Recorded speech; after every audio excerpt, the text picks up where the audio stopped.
A carta que Paulo escreveu aos Coríntios, capítulo 5.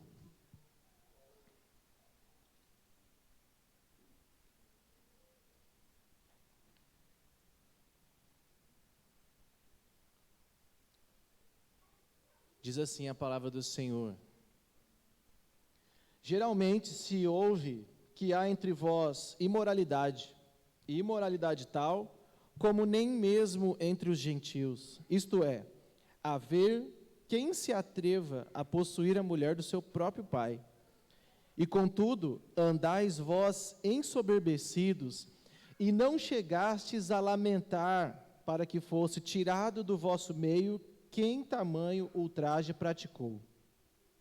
Eu, na verdade, ainda que ausente em pessoa, mas presente em espírito, já sentenciei como se estivesse presente, que o autor de tal infâmia seja, em nome do Senhor Jesus, reunido vós e o meu espírito, com o poder de Jesus, nosso Senhor, entregue a Satanás para a destruição da carne, a fim de que o espírito seja salvo no dia do Senhor Jesus.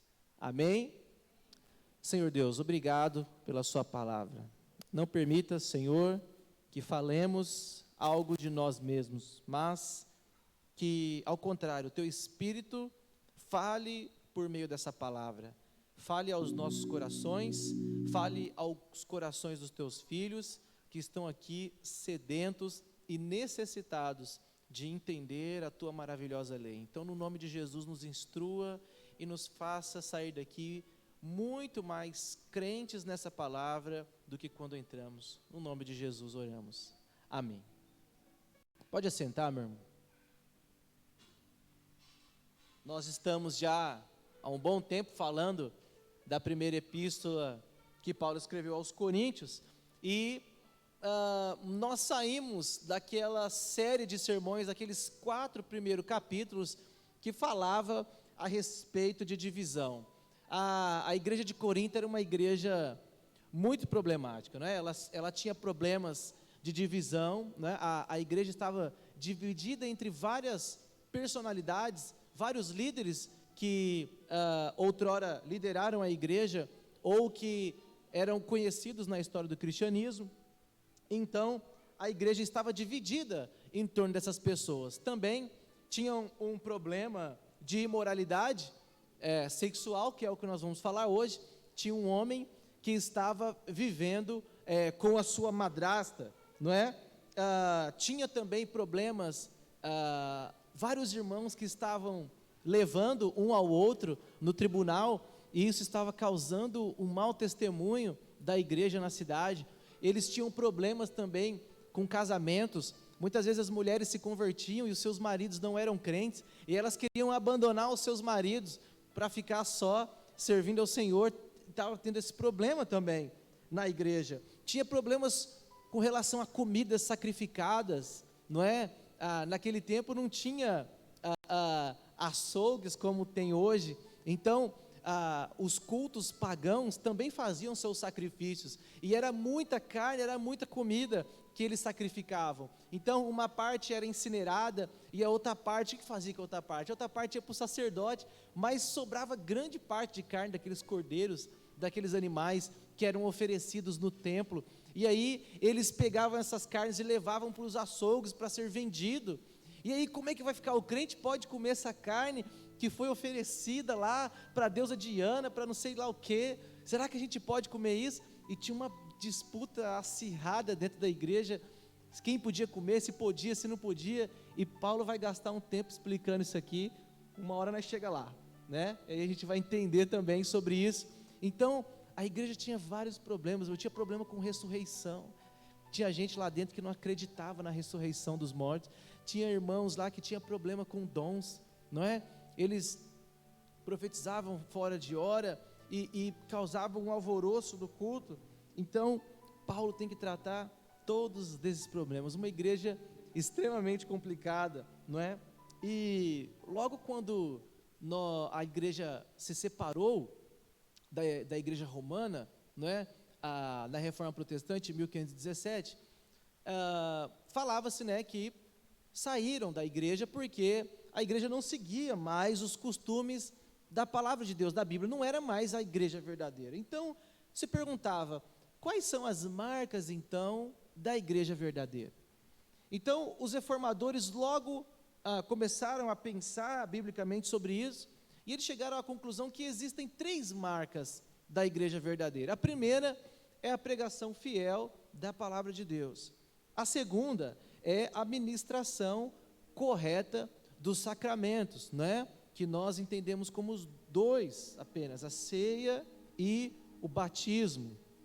E também um terceiro elemento foi acrescentado à igreja como uma marca da verdadeira igreja, que é a disciplina eclesiástica. Então, pregação da palavra, ministração correta dos sacramentos e disciplina eclesiástica. Essas são as marcas da igreja visível, essas são as marcas da verdadeira igreja.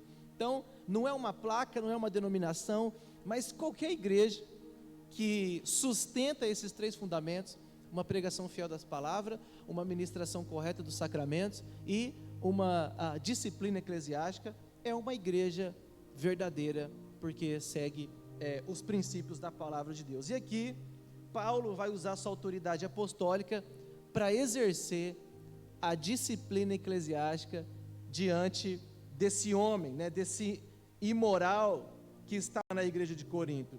Olha só, que coisa intrigante, não é?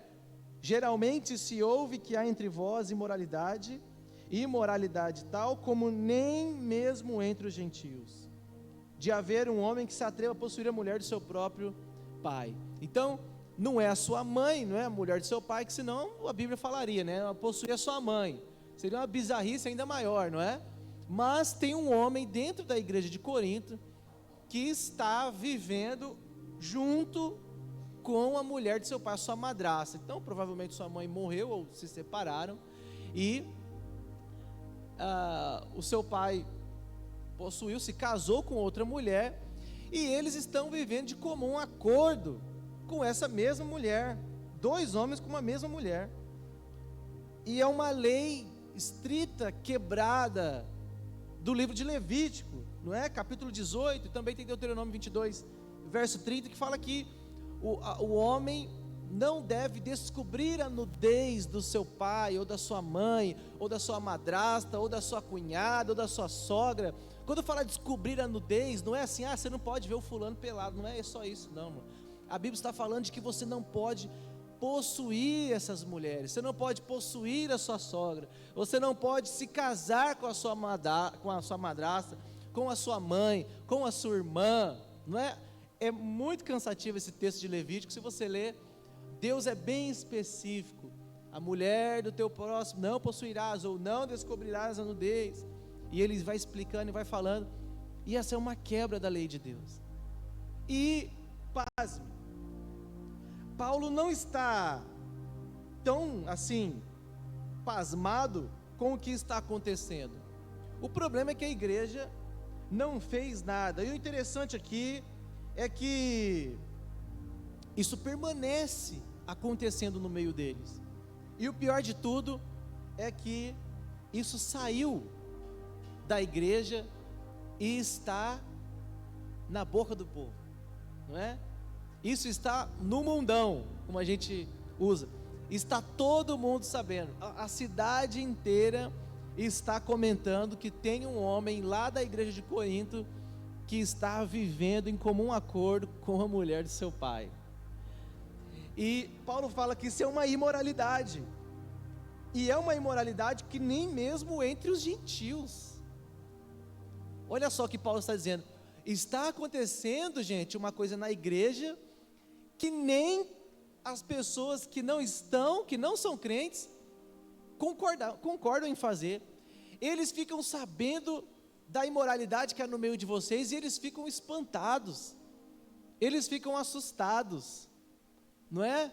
Ainda mais Corinto, os gregos que tinham uma questão de moralidade com relação a isso, e um homem possuindo a mulher de seu pai. Você vê muito isso na Bíblia. As outras culturas tinham um certo problema com o adultério, isso era um crime gravíssimo, não é? Se você observar, quando Abraão está peregrinando, ele chega para um determinado rei, né? E com medo de que ele seja morto, ele fala: olha, fala que você é minha irmã, né? Fala para Sara. E Sara fala: olha, ele é meu irmão. E aí o rei pega aquela mulher e vai possuí-la.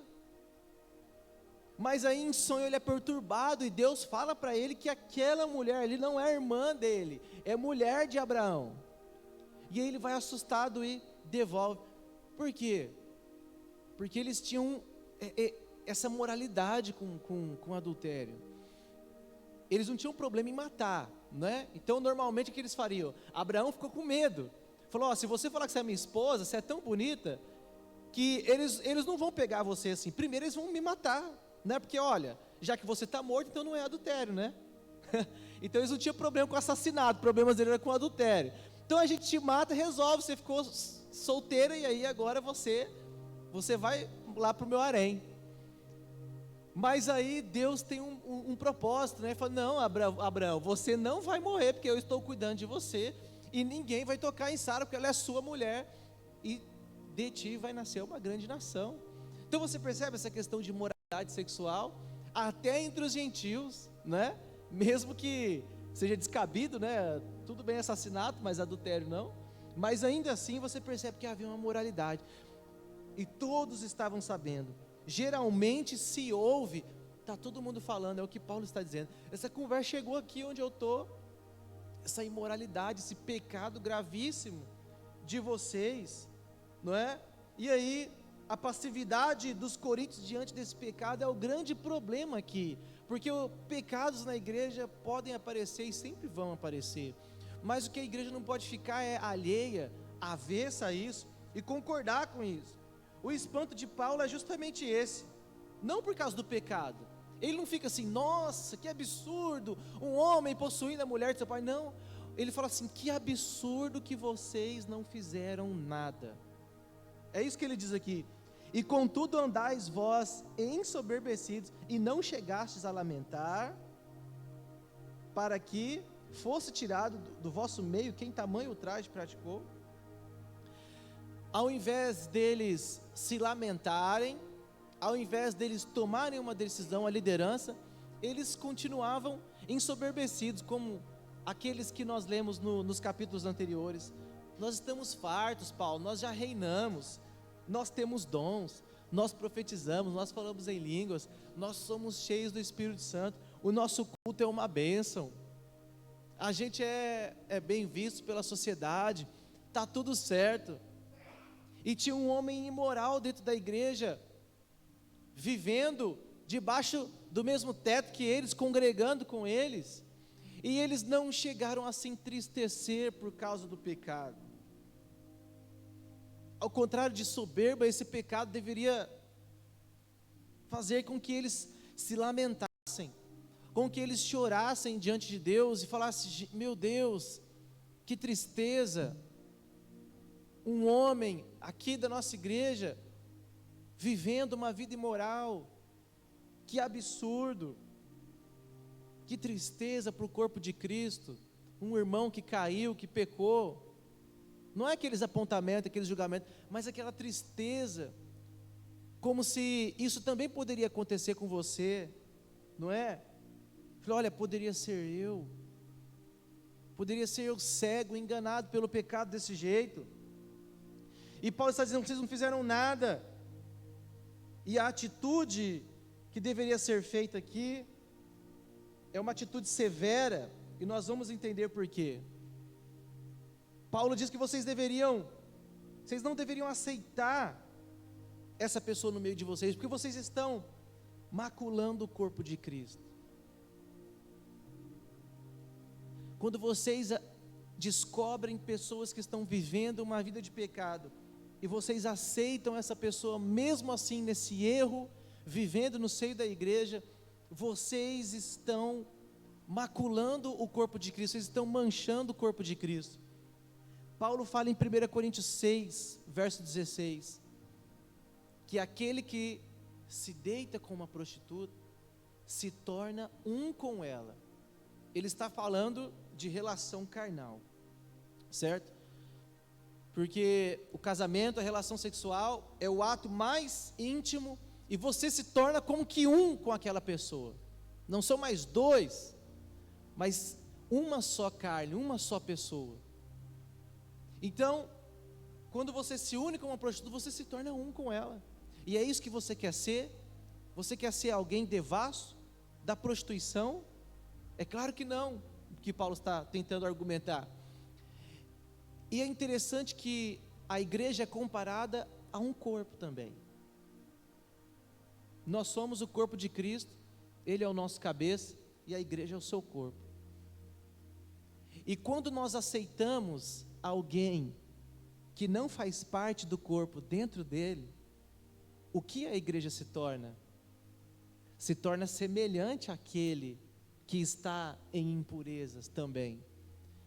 É por isso que o pecado deve ser retirado do meio do povo de Deus. Desde o Antigo Testamento a gente lê isso. Por quê?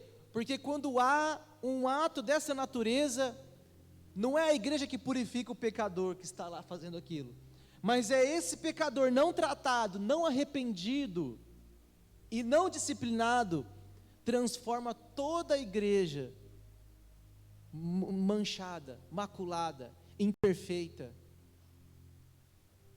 Esse é o problema aqui. Assim como qualquer tipo de doença no seu corpo, qualquer tipo de dor no seu corpo, vai afetar o seu corpo como um todo, assim também, um pecado vai afetar, um pecado não confessado e não arrependido, vai afetar todo o corpo, e todo o corpo fica doente por causa daquela pessoa. Então você pode estar com uma dor de cabeça, é só na cabeça, mas todo o seu corpo se envolve com aquilo, você não consegue fazer nada, você não consegue fazer nada bem com as mãos, você não consegue fazer nada bem com os pés, você não consegue fazer nada bem com os olhos, por causa de uma dor de cabeça, o seu corpo inteiro padece. Então, o que Paulo está dizendo é que vocês são o corpo de Cristo, e quando vocês permitem pecados no meio de vocês, vocês estão se tornando uma só carne com esse pecador.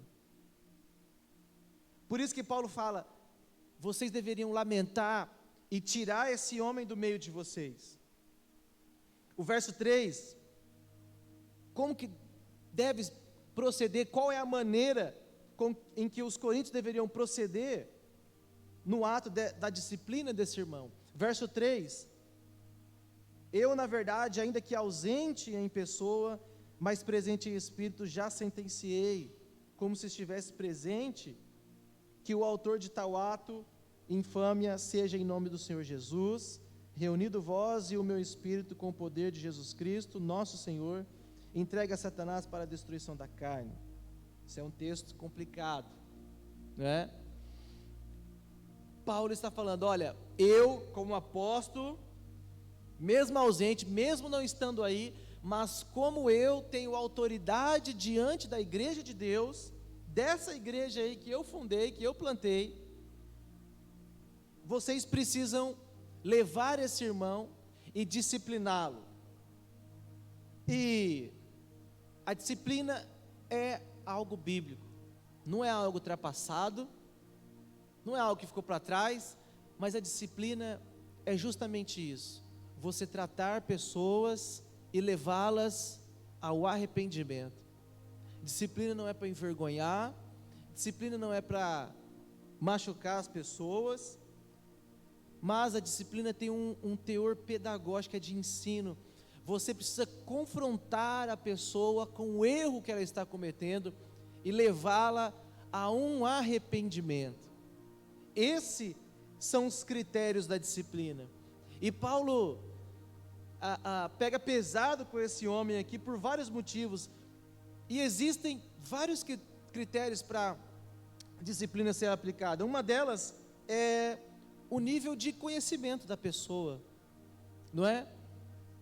A pessoa está tanto tempo na igreja, 20, 30 anos, 10, 15 anos, sabe, conhece, já foi discipulado, batizado, conhece a Escritura e cai em erros perversos. A disciplina tem um peso diferente. A gravidade do ato que cometeu, embora pecado seja sempre pecado, mas atitudes têm consequências diferentes. Atitudes diferentes, consequências diferentes, não é? Se esse ato pecaminoso foi cometido em público, se essa pessoa que caiu na desgraça é uma pessoa pública ou é uma pessoa comum. Então, todas essas coisas devem ser levadas em consideração. O fato é que esse homem estava vivendo com a sua madrasta e a cidade inteira estava sabendo. Já era algo público. Então, algo público, um pecado exposto dessa maneira, deveria ser tratado com o mesmo rigor, com o mesmo critério em que estava acontecendo. E Paulo não está dizendo nada novo aqui, ele está usando o meio de disciplina em que Jesus falou também em Mateus capítulo 18, a partir do verso 18 a 20. O que Jesus diz lá? Se você viu o seu irmão pecando, o que você faz? Vai até ele e instrua ele. E aí, se você vê ele fazendo a coisa errada, você chama mais um e vai de novo até ele. E aí, se você vê ele fazendo aquilo de novo, você reúne os irmãos, reúne a liderança da igreja e fala: ó, pela terceira vez eu anunciei isso, falei. E aí você, a partir dessa terceira vez, você vai considerar ele como, a Bíblia de Jesus diz, fariseu e publicano. E aí vem aquele versículo isolado, né, que as pessoas entendem errado. E aí Jesus diz assim: aonde estiverem 2 ou 3 reunidos em meu nome, ali eu estou no meio deles. Ou seja, aonde estiver 2 ou 3 disciplinando aquela pessoa, ali eu também estou. É como se eu estivesse fazendo aquilo. É como se eu estivesse aplicando essa disciplina, que vocês estão fazendo da maneira que eu ordenei. Se essa pessoa é um pecador impenitente, que você falou, e ele não obedeceu, vai até ele. E onde estiver 2 ou 3 concordaram com isso e disciplinaram essa pessoa, ali eu vou estar. É como se eu estivesse fazendo aquilo. É o que Jesus diz. Ali eu estou no meio, eu estou no meio daquela disciplina. Aquela disciplina é uma disciplina correta, bíblica, e eu estou no meio de vocês. É o que Paulo está dizendo. Reúne aí vocês, reúna como se eu estivesse aí, com o meu espírito, na presença de Jesus, e exclua esse homem do meio de vocês. O que significa esse entregar a Satanás para a destruição da carne? Analise bem o verso 5. Entrega a Satanás para a destruição da carne, a fim de que o espírito seja salvo no dia do Senhor. O que Paulo está fazendo aqui, para alguém impenitente, soberbo, arrogante, que insiste em viver no seu pecado, é dar um grito no ouvido de alguém que está surdo pelo seu pecado. O que Paulo vai fazer é aplicar uma disciplina severa, vai dizer: você está excluído do seio da igreja, você não faz parte mais desse povo, você está vivendo pior do que os gentios, você não pertence ao povo da fé, você não pertence ao povo da aliança, você não pertence ao povo de Deus, porque você não se submete à disciplina de Deus.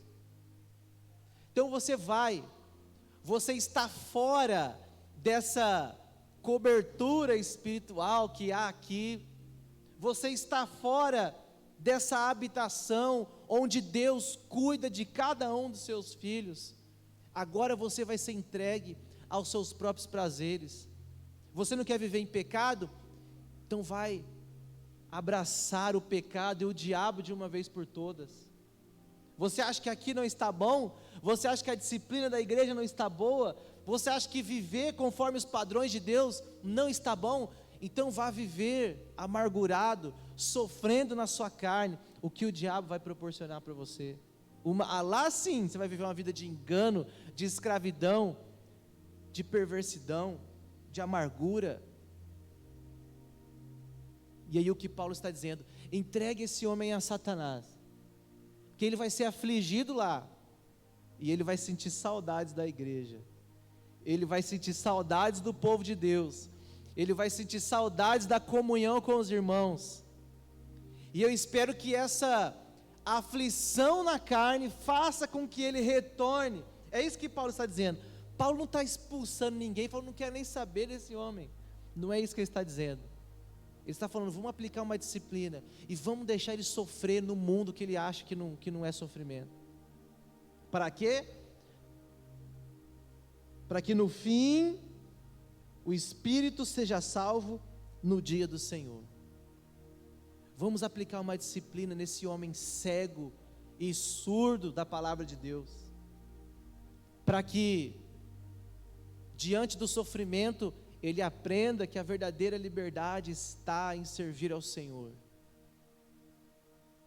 para que depois de tudo isso, ele entenda que o que ele precisa de fato é de Deus. E muitas vezes, irmãos, as pessoas precisam ser levadas a esse choque de realidade, porque eles acham a igreja um lugar muito duro, muito difícil, muito perverso, não pode nada, não é? Não pode fazer nada aqui. Meu irmão, você não pode nada no mundo, onde você é escravizado pelo pecado, e o diabo abre as portas, e fala assim, pode fazer o que você quiser, pode fazer o que você quiser, mas eu não perdoo nada também, não é?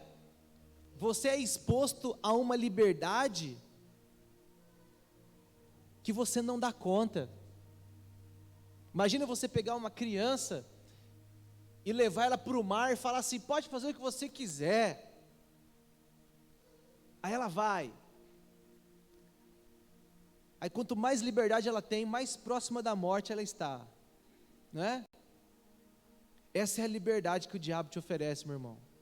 Ele escancara o mundo e fala, pode ir, e aí você vai, só que você não sabe onde você está pondo o pé, e quando você está lá afundado, não adianta você pedir perdão para ele não, que ele não vai te ajudar.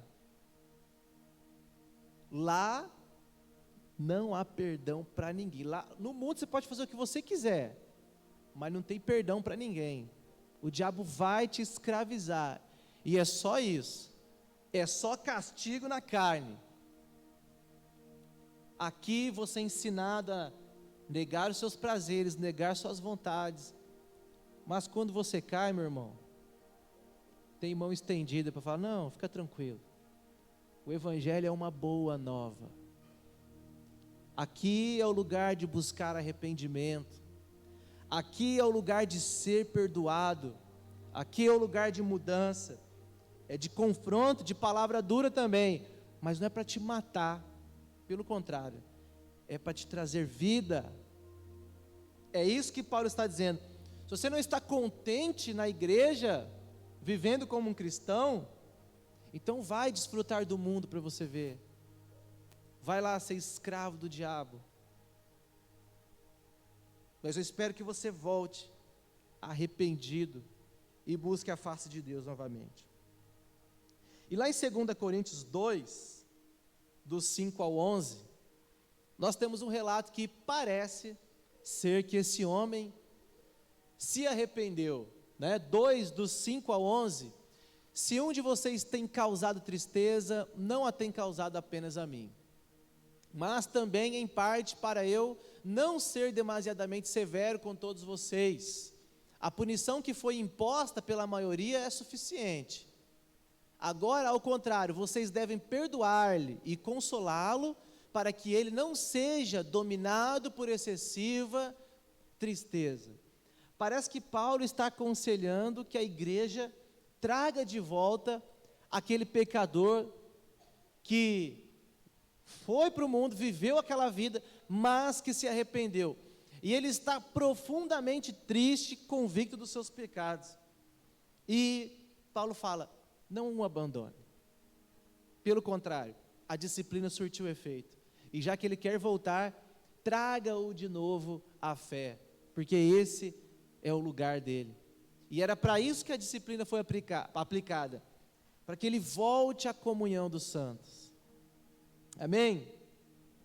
Nós temos aqui algumas aplicações sobre esse texto, e muitas vezes é mal interpretado, mal visto, mas esse texto fala um pouco sobre a possibilidade de que até cristãos caiam em pecados muito comuns entre os gentios, não é? Você pega o caso de Davi, possuiu uma mulher que não era dele, e depois, para encobrir aquele pecado, buscou outras fontes de pecado. Então, para ninguém descobrir que eu possuía essa mulher, vamos matar o marido dela. E aí depois, uma sucessão de erros. Fala, gente, como que esse homem era um homem segundo o coração de Deus?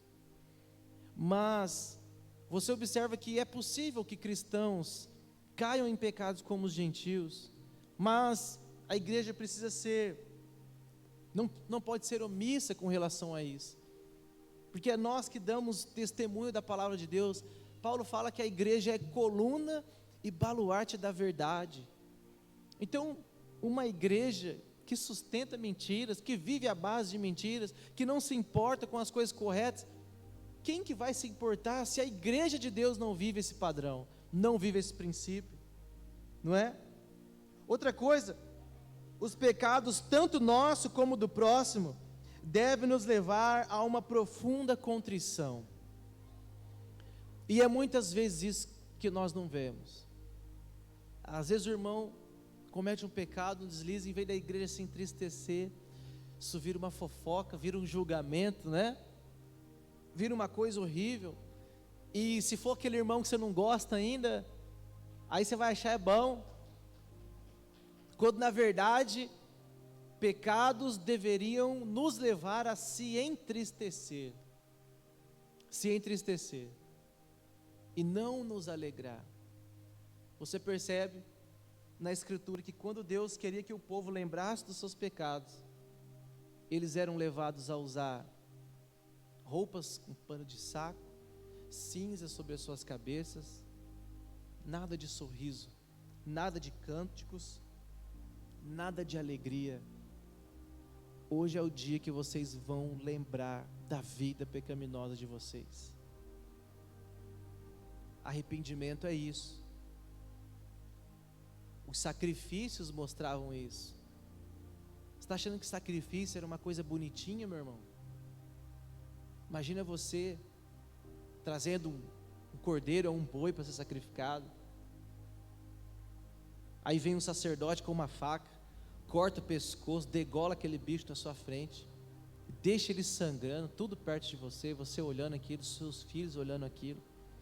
De repente ele abre aquele animal, tira as vísceras dele, joga para um canto, bezerra para um canto, para o outro, tira um pedaço, queima. Está achando que isso é lindo, irmão? Imagina o cheiro disso, centenas e centenas de pessoas, aqueles rituais, aquelas coisas do mesmo jeito, aquele cheiro de sangue, aqueles insetos, mosca para tudo quanto é lado. Aquele sacrifício é isso. Você sabe o que Deus está querendo dizer com isso? Falou, olha o preço do pecado. O pecado é isso, é essa coisa nojenta, feia, fedorenta, horrível. É isso que o pecado faz alguém morrer. E isso deveria nos levar à tristeza, irmãos. Isso deveria nos levar à profunda contrição. Porque foi um irmão que caiu, poderia ter sido eu, poderia ter sido a minha família, poderia ter sido comigo, não é? Se colocar no lugar do próximo e buscar em oração por aquela pessoa, para que ela se arrependa, não é? E um terceiro ponto para nós encerrarmos aqui, a disciplina eclesiástica é a maneira pela qual nós testemunhamos ao mundo nossos princípios e fidelidades para com Deus. A disciplina é a maneira com que nós mostramos para o mundo que nós temos princípios e que nós somos fiéis à palavra de Deus. Para o mundo, essas coisas é até bonito, não é? Adultérios, prostituições, enganos, roubos, bebedeiras, mentiras. Essas coisas para o mundo é normal. Tem gente que até fala, né? Fica até famoso por causa de prostituição. Olha só, um país como o nosso, não é? A pessoa ficou famosa, está rica hoje, um mendigo, porque adulterou com uma mulher. Que absurdo! Você vive num mundo onde as pessoas aplaudem o pecado, não é? Mas a igreja não, a igreja lamenta, a igreja chora, e a igreja aplica a disciplina da maneira correta. O que nós estamos dizendo para o mundo? Falou, ó, aqui não é bagunçado, aqui nós temos padrão, aqui nós temos um guia, aqui nós temos uma lei, aqui nós temos princípios. É isso que a disciplina diz para o mundo, e nós temos que dar esse testemunho, porque nós somos chamados para ser diferentes, e a separação fala sobre isso, santidade fala sobre isso, separados, diferentes do pecado, e é dessa maneira que nós devemos agir, meus irmãos. A disciplina muitas vezes não é agradável, é um momento de contrição, de arrependimento, muitas vezes de humilhação, mas é um momento em que o Senhor está nos forjando e mostrando que Ele se preocupa com as nossas quedas, porque Ele morreu pelos nossos pecados, Ele sofreu por cada um deles, aqueles que você cometeu, e aqueles que você ainda vai cometer até o dia da sua morte. Jesus padeceu na cruz por ele, e quando Ele vê você aqui na terra, vivendo uma vida de qualquer maneira, Ele nos olha e fala, olha, morri, entreguei a minha vida pelaquela pessoa, e Ele está relativizando o pecado, vivendo como se isso não trouxesse, não tivesse trazido um sofrimento para mim naquela cruz. Então nós devemos ter consciência disso, de que nós estamos diante de Deus, e Deus está na eternidade, como que contemplando cada um do seu sofrimento, dia após dia, nos vendo viver uma vida de relativa paz e tranquilidade, enquanto nós não estamos buscando dominar a nossa carne por meio do Espírito. Então, meus irmãos, vamos viver em comunhão com o Senhor, vamos viver em comunhão com a igreja, vamos cuidar um dos outros, vamos alertar uns aos outros. Essa que é a igreja. Na igreja não existe esse negócio, cada um cuida da sua vida, não é? Isso não existe. Isso aqui é uma comunidade, isso aqui é uma irmandade. Nós cuidamos uns dos outros, sim, não é? Não em fofoca, não em se meter na vida do outro, mas nós estamos de olho para que os nossos irmãos não caiam, estamos ali para alertá-los, para ajudá-los no que for preciso, e é isso que a igreja faz, ajuda uns aos outros, mas se necessário, disciplinamos também, mas disciplinamos em amor. Lá no mundo que é destruição, é rancor, é ódio, e não tem perdão. Aqui não, meus irmãos. Aqui a disciplina visa o crescimento, o amadurecimento, o arrependimento e uma vida com o Senhor nos céus. Amém? Fique de pé, vamos orar. Nós já vamos participar da ceia do Senhor também.